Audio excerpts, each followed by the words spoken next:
In 1953, the Soviet dictator Joseph Stalin dies after being in power for almost 40 years.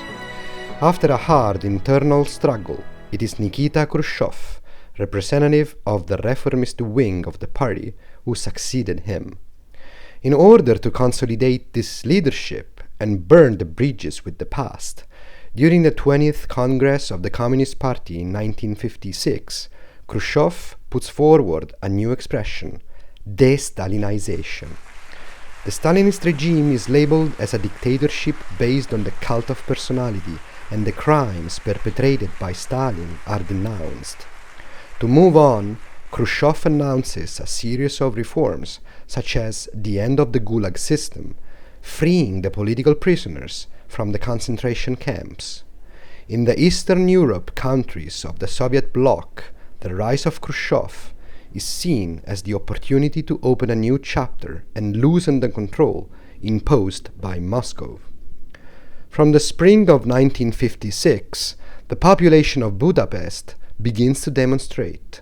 In order to suppress the revolts, Moscow supports the rise of Imre Nagy to power. He was considered as a reformist hostile to the Stalinist past. Once he seizes the power in Hungary, Nagy attempts to exploit the new mood to reach a dramatic change. He advances the proposal to bring Hungary away from the military alliance of the Warsaw Pact, which means to emancipate Budapest from the Soviet control.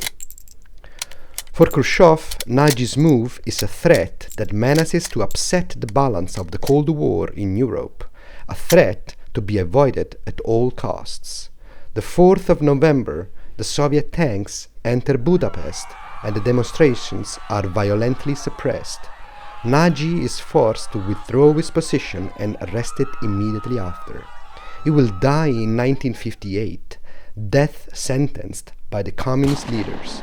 The repression of the Budapest revolt will allow Khrushchev to maintain the control of Moscow on the East Europe untouched, but as a consequence, it will mark a disruption between the Soviet Union and many Western intellectuals who would support the communist regime, such as the French philosopher Jean-Paul Sartre.